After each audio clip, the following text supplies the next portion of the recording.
I was born with a curse. Whoever I doom dies exactly as I say. When I was 5, the trafficker who kidnapped me beat me half to death because I wouldn't stop crying. You'll be crushed into meat paste by a truck. The words barely left my lips when a runaway semi barreled through the gate and flattened them so thoroughly. Later, at the orphanage, the director embezzled our food and locked me in the punishment closet for days. You will choke to death on your own greed. That very noon, he died at the dinner table, a chunk of expensive steak lodged in his throat. After that, I became the monster everyone feared. So I learned to shut my mouth and play mute, until the day the Sterling family found me and brought me home. You're doing very well the past studies in your 6 months. You're going to start learning how to do business. In the future, you'll become an outstanding Giz. Your younger sister would learn from you. By the way, our family is engaged in a marriage with the Blackstone family, and your fiancé's name is Julian.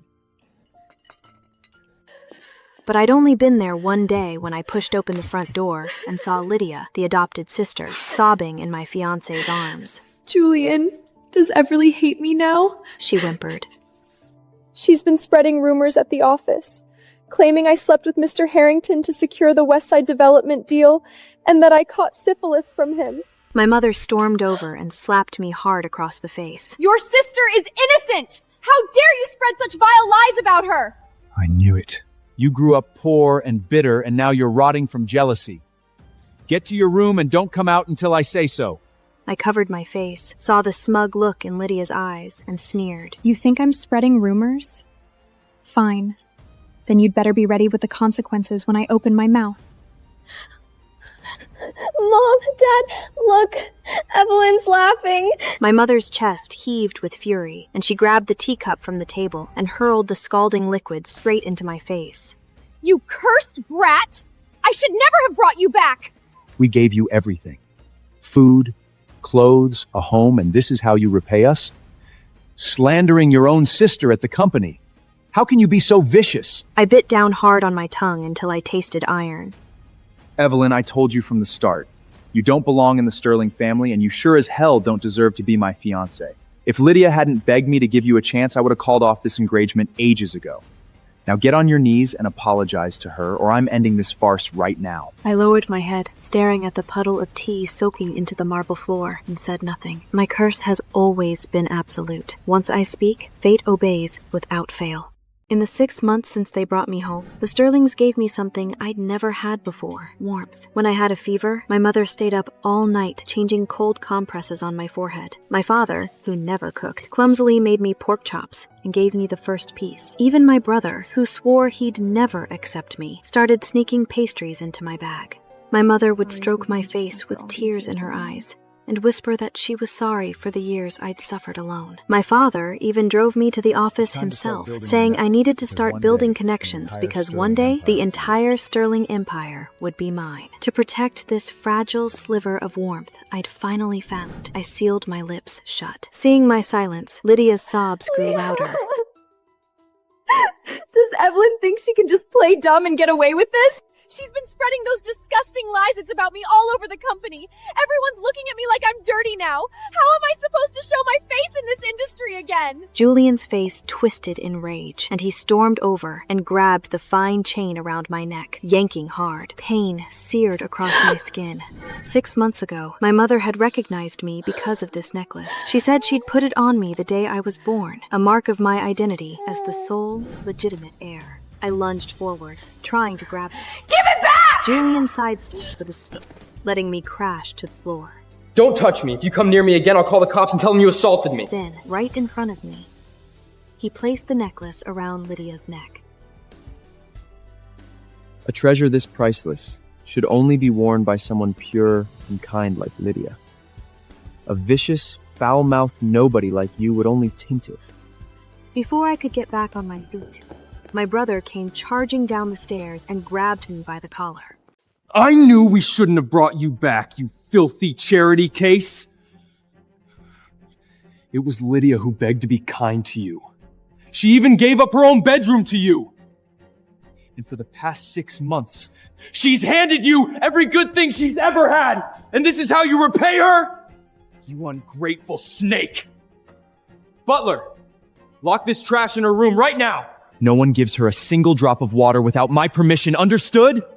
2 security guards rushed forward, dragged me upstairs. I was locked in that room for 7 days straight. Every night, the maid would slide a single bowl under the door. Inside was nothing but cold leftovers and scraps. Outside, I could hear laughter echoing through the halls. The 4 of them, a perfect little family. Lydia made sure to parade Julian past my door every single day.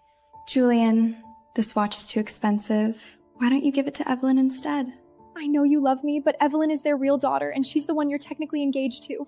Maybe we should just end this. As long as I can see you happy from afar, I'd die 1,000 deaths and it would still be worth it. Stop talking nonsense. That piece of trash they dragged back from the gullet isn't even worth carrying your shoes. Just looking at her pathetic face makes me sick. Why the hell would I give her something this expensive? Don't worry, Lydia. Even if I marry her, I'll never lay a finger on her. You're the only one I'll ever love. I leaned against the door. Wearing something that expensive to bed? Better be careful. You might wake up with a stiff neck. The next morning, Lydia's shrieks tore through the hallway. It hurts! My neck! I can't move it!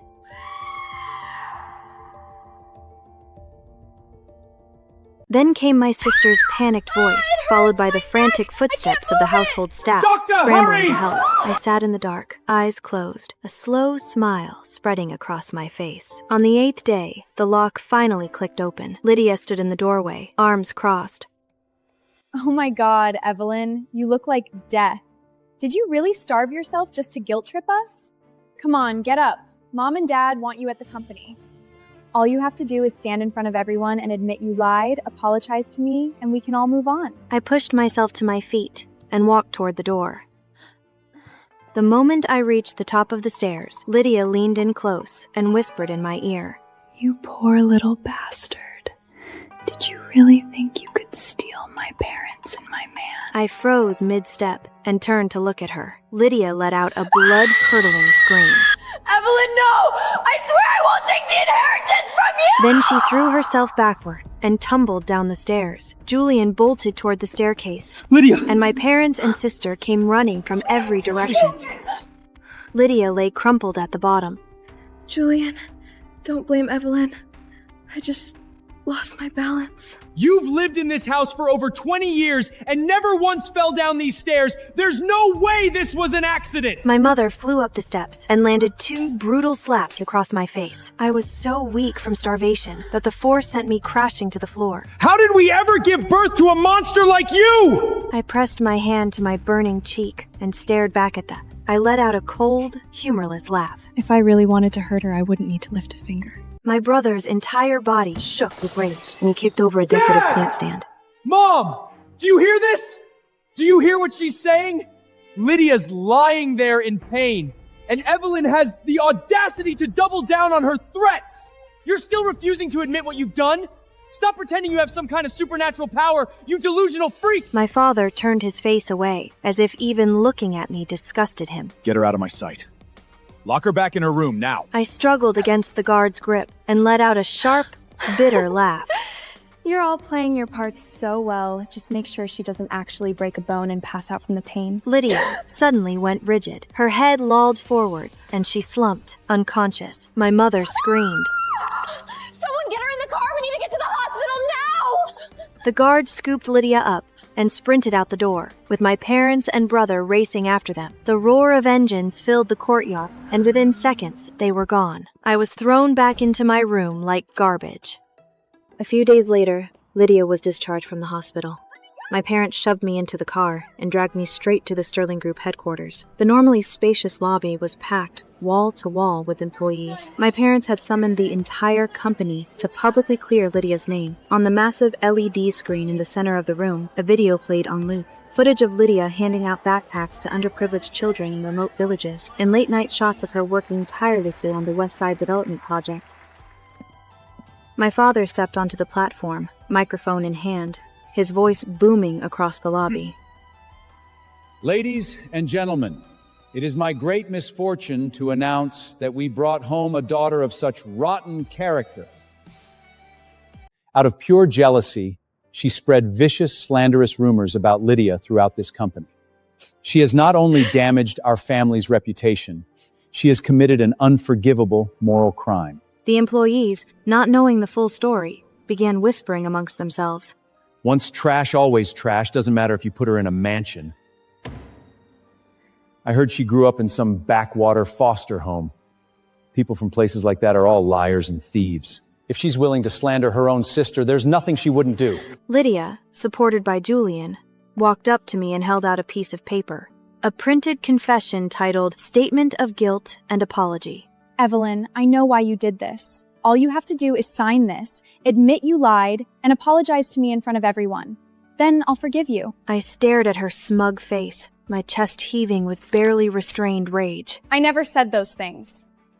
But if I had said you slept with Mr. Harrington? Before I could finish, Julian's polished Oxford slammed into the back of my knee. I collapsed onto the marble floor with a sickening crack. The employees around me erupted in laughter. Some even pulled out their phones, snapping photos and recording videos of my humiliation. Karma's a bitch!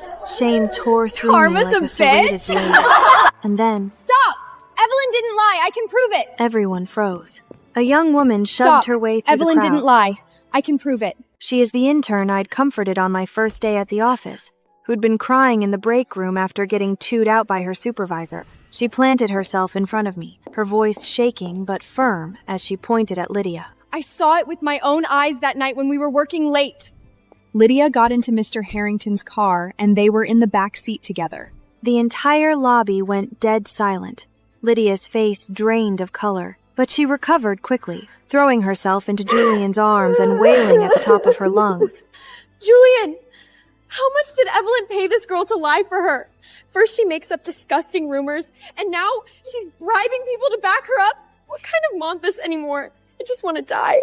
The crowd's shock instantly morphed into contempt. Julian's expression darkened, glaring at the intern with pure hatred. He stepped forward and backhanded her across the face. The intern lost her balance and hit the floor hard, blood trickling from the corner of her mouth.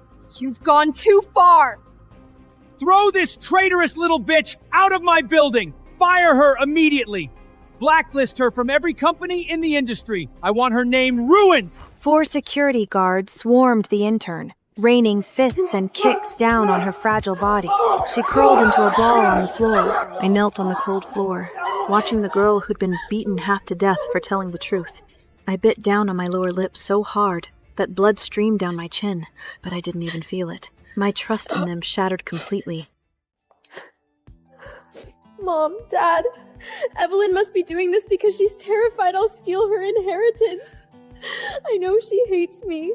She's always hated me for taking away the life that should have been hers all these years. She clutched my father's pant leg. As long as you let me stay by your side, I'll be happy even if it kills me. Julian strode over, grabbed a fistful of my hair, and yanked my head up. Everyone, take a good look at this vile excuse for a human being. Today, I, Julian Blackstone, am officially calling off my engagement to her. Next month, Lydia and I will be having the grandest wedding this city has ever seen. My father stood on the platform like a judge, passing sentence. If you don't confess and apologize right now, I will disown you in front of this entire company. You won't see a single share of Sterling Group stock. Not one.